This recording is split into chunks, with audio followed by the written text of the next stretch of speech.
ሰሞኑ ብሔራዊ ባንክ ባወጣው መረጃ መሰረት ኢትዮጵያ ባንኮች ድህነትን ፋይናንስ ያደርጋሉ፣ ድህነትን ስፖንሰር እያደረጉ ነው የሚል ሐሳብ ተነስቷል። በእውነቱ 400 ቢሊዮን ብር ለ10 ደንበኛ ብቻ ተሰጥቷል የሚል መረጃ ወጥቷልና ከዚህ ጋር ተያይዞ አንዳንድ አስተያየት ሰጪዎች የኢትዮጵያ ፋይናንስ ተቋማት ባንኮች ማለት ነው ድህነትን ስፖንሰር ያደርጋሉ፣ ኢትዮጵያ ውስጥ ላለው ለተስፋፋ የኢኮኖሚ ልዩነትና ድህነት ተጠያቂ የሚሆኑት ባንኮች ናቸው የሚል ሐሳብ እየሰጡ ይገኛሉ። እንግዲህ እንደ ባንክ ባለሙያነቴ ሐሳብ ለመስጠት ያክል ኢትዮጵያ ውስጥ ብድር ወስዶ የመመለስ ካልቸር ወይ ደግሞ ባህል አለ ወይ? እስቲ ራሳችን ጠይቅ። ከሰው ተበድረን ባልነው ቀን ብድር እንመልሳለን ወይ? እውነት ለመናገር የብዙ ሰዎች ብድር ወስደን በልተን አናቅም ወይ? ሳንመልስ ቀርተን አናቅም ወይ? ወይ ደግሞ ተወስዶብን ቀርቶ አያቅም ወይ?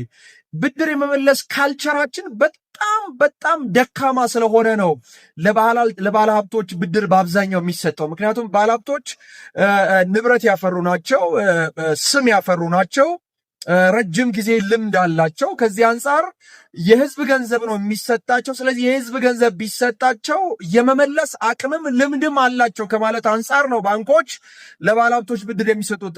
ወይ ለህዝቡ ለመክፋት ወይ ለህዝቡ ክፋት ለማድረግ ሳይሆን ለህዝቡ በማሰብ ነው። የህዝብ ገንዘብ መመለስ አለበት ተብሎ ስለሚታሰብ ነው ለባለሀብቶች የሚሰጠው። ለድሆች ቢሰጥ በልተው ነው የሚያጠፉት። አንዳንዶቹ ጠጥቶ ነው የሚያጠፉት። አንዳንዶቹ ብድር ወስደው ሀገር ለቀው ነው የሚጠፉት። አንዳንዶቹ የማይሸጥ ኮላተራል በባንክ አስይዘው መበደር ነው የሚፈልጉት። እውነት ለመናገር ባለሀብቶቹ ግን ሰርተው ለመመለስ፣ ሰው ለመቅጠር፣ እንጀራ ለመስራት፣ ሀገር ለማፍራት፣ ሀገር ለማሳደግ ነው ብድር የሚወስዱት። ከዚህ አንጻር ባንኮች ለባለሀብቶች የሚያበድሩት ብድር ከዚህ አንጻር መታየት አለበት። ስለዚህ እኔ ለሰፊው ኢትዮጵያ ህዝብ የምለው ነገር ቢኖር እባካችን እስቲ ራሳችን በስማችን ላይ እንስራ፣ ስማችን ዴቨሎፕ እናድርግ። ከሰው ትንሽ ገንዘብ ተበድረን ቶሎ ባልነው ቀን የመመለስ ልምድ ይኑረን። በልተን አንጥፋ። ስልክ የማያነሳ ሰው አለ ተበድሮ። እኔ እንግዲህ አሁን ይሄ ሰፊ ኢትዮጵያ ህዝብ የሚያውቀውን ምስጢር ነው የምናገረው። ስለዚህ በጥቂቱ ያልታመነ በብዙ ሊሾም አይችልም። ይሄ የእግዚአብሔር ቃል መሰረት ነው የሚደረገው። ምክንያቱም በጥቂቱ የታመነ በብዙ ይሾማል ተብሎ ስለተጻፈ። ስለዚህ በጥቂቱ እንታመን። እስቲ ከጓደኞች ወስደን የመመለስ ብቃታችንን ልምዳችን እናዳብር። ይሄ ኢትዮጵያ ውስጥ ካልቸር ይሁን። ከዛ በኋላ በኢትዮጵያ ውስጥ ሰው ያለምንም ማስያዣ ብድር የመውሰድ እድሉ ሰፊ ይሆናል። እዚሁ ኬንያ እንኳን በጎረቤት ሀገራችን በናሽናል አይዲ ብቻ ብድር ይሰጣል የሚል ሪቪዎችን አይቻለሁኝ፣ ሰምቻለሁኝ። ያ ኢትዮጵያ ውስጥ የማይመጣበት ምንም ምክንያት የለም። ስለዚህ ቀድመን ፋይናንሻል ተቋሞችን ወይ ደግሞ ባንኮችን ከመውቀስ እስቲ ራሳችን ጠይቅ። ብድር እንመልሳለን? ሪሊ ከጓደኛ ተበድረን ብድር ባልነው ቀን እንመልሳለን? ሳንጨቀጨቅ ሳይደወልን እንመልሳለን ወይ? ይሄ ካልቸር ስላልዳበረ ነው። እኔ ከኔም ጨምሮ ነው የምነግራችሁ። ማንንም ለማውቀስ ሳይሆን ልምዱ የለንም፣ ባህሉ የለንም። ብድር ተበድረን የመመለስ ባህሉ የለንም። ከጥቂቱ ተበድረን ብዙ የመበደር ልምድ የማዳበር እንትን የለንም። ይሄ መነሳሳት ስለሌለ ነው ኢትዮጵያ ውስጥ ለድሆች ብድር የማይሰጠው። ወዶ አይደለም። ባንኮች ለሁሉ መስጠት ይወዳሉ፣ ይፈልጋሉ። ነገር ግን ሁሉ ወስዶ አይመልስም።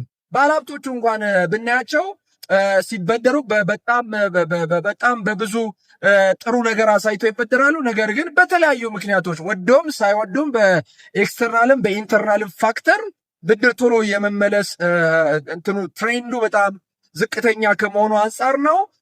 ኢትዮጵያ ባንኮች ላይ ባንፈርድባቸውና በራሳችን በሰፊው ህዝብ ላይ በተለይ ፐርሰናሊ እኔ በራሴ ላይ ብሰራ እንዲህ አይነት ልምድ ባዳብር ብለን ብናይ መልካም ነው ላለሁኝ። ለማንኛውም አሁን አዲሱ ፋይናንሻል ይር ጀምረናል።